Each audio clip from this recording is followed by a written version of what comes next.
दोस्तों, अगर आपको ये कहानी पसंद आई तो इसे लाइक करें, शेयर करें और कमेंट करके बताएं कि कहानी में आपको सबसे अच्छा क्या लगा।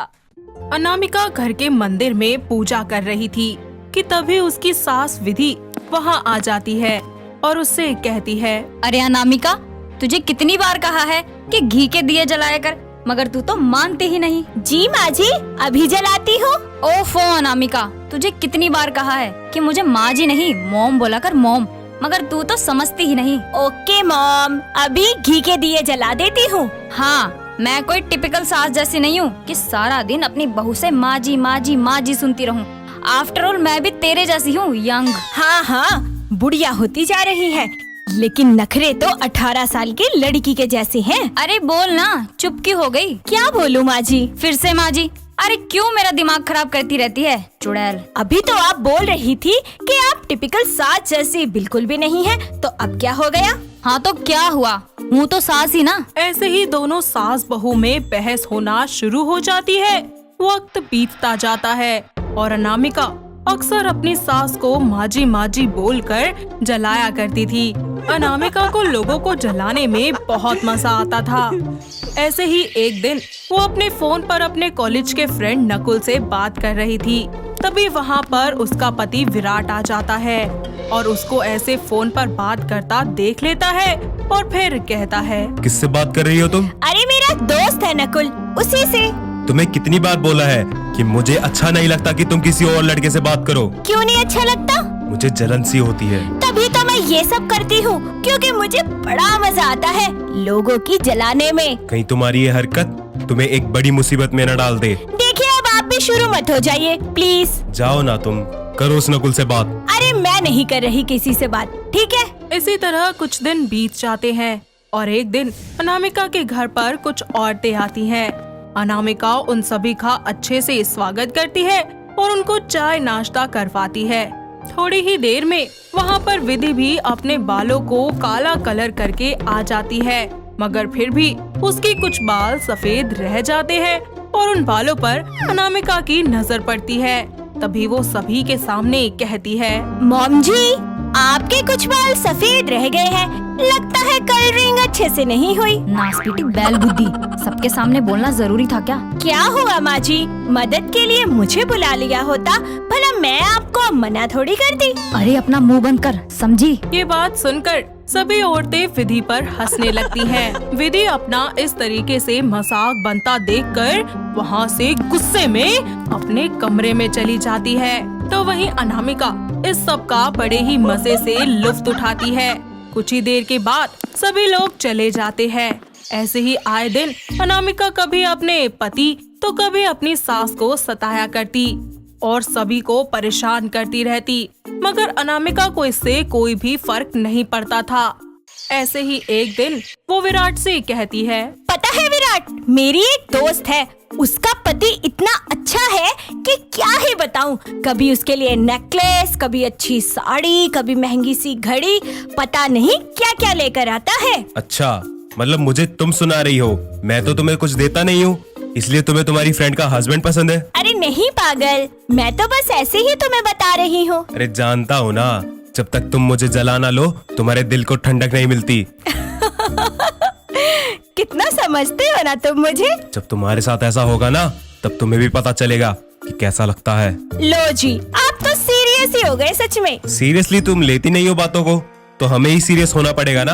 अरे एक छोटा सा मजाक भी नहीं कर सकती क्या? भला कौन सा गुनाह कर दिया मैंने जो इतना बड़बड़ा रहे हो? बस यही सब किया करो तुम, और कुछ तो तुम्हें आता नहीं है। बस लोगों को सताना, उनको परेशान करना, यही है तुम्हारी आदत बस। इसी तरह दोनों एक दूसरे से बहस करने लगते हैं। अनामिका की बातों से विराट को इतना ज्यादा गुस्सा आता है कि वो वहाँ से चला ही जाता है। ऐसे ही कुछ दिन बीत जाते हैं और एक दिन विराट अपनी कॉलेज की फ्रेंड निहारिका को अपने घर लेकर आता है। उसको देखकर अनामिका को बिल्कुल भी अच्छा नहीं लगता और वो बुरा सा मुंह बनाते हुए बोलती है, विराट, ये कौन है और ये हमारे घर में क्या कर रही है? ये मेरी मुंबई वाली दोस्त है और ये दिल्ली आई है। इसको कुछ काम था तो मैंने ही बोला कि हमारे साथ ही रह लो कुछ दिन। बहुत अच्छी लड़की है ये। ओह माय गॉड, कितनी सुंदर है ये लड़की। मैं तो बेकार और बदसूरत हूँ ना, जो ये महारानी अच्छी लग रही है। अनामिका, तूने कुछ कहा क्या? नहीं माँ जी। अनामिका गुस्से में वहाँ से चली जाती है और कुछ दिन तक अपने पति और सास दोनों से कोई भी बातचीत नहीं करती।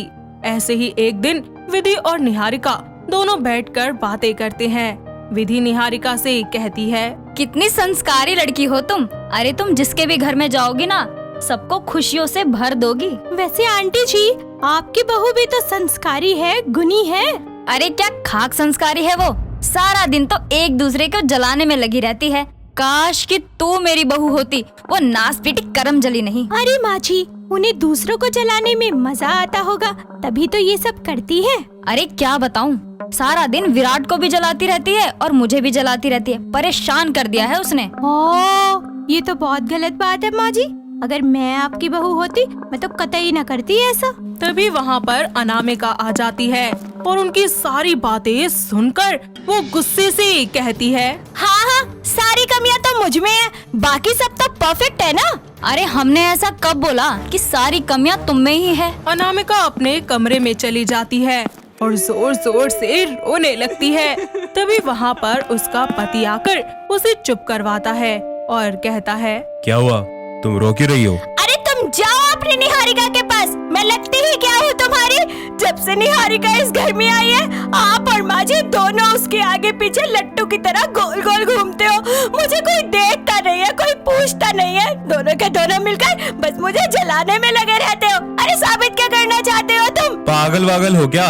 इतनी सी बात पे कोई घर छोड़कर जाता है? ये तुम्हारे लिए इतनी सी बात है, लेकिन मेरे लिए ये बात पहाड़ से भी बड़ी है। ओहो यार, जैसे तुम सोच रही हो वैसा कुछ भी नहीं है, तो प्लीज ये सब मत करो। विराट के लाख समझाने पर भी अनामिका उसकी एक बात नहीं सुनती और अपना बैग पैक करके जा ही रही होती है कि तभी उसकी सास उसे रोकते हुए कहती है, अरे ओ मेरी जल कुकड़ी बहू, कहाँ जा रही है मुंह फुलाकर? मैं जहाँ भी जाऊँ, जहाँ भी मरूं, आपसे मतलब, आप बस अपनी निहारिका से मतलब रखिए। क्या हुआ बहू, तुझे भी जलन हो रही है क्या? हाँ, हो रही है और बहुत हो रही है, लेकिन आपको इससे क्या फर्क पड़ता है? अगर तू अब भी ना समझी तो क्या ही बोले तुझे। याद कर वो दिन जब तू आए दिन किसी न किसी बात पर विराट को, कभी मुझे जलाया करती थी।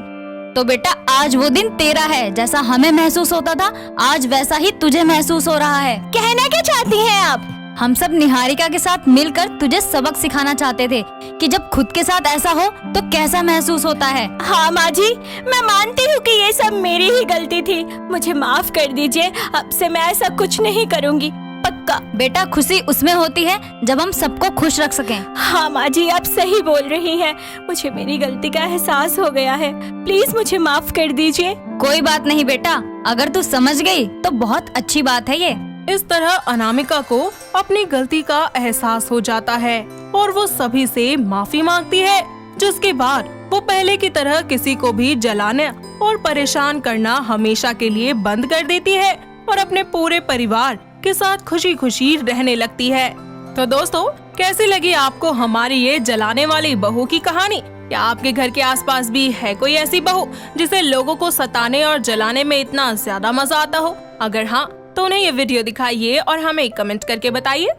हर रोज एक नई कहानी देखने के लिए चैनल को सब्सक्राइब करें और बेल आइकन दबाना ना भूलें।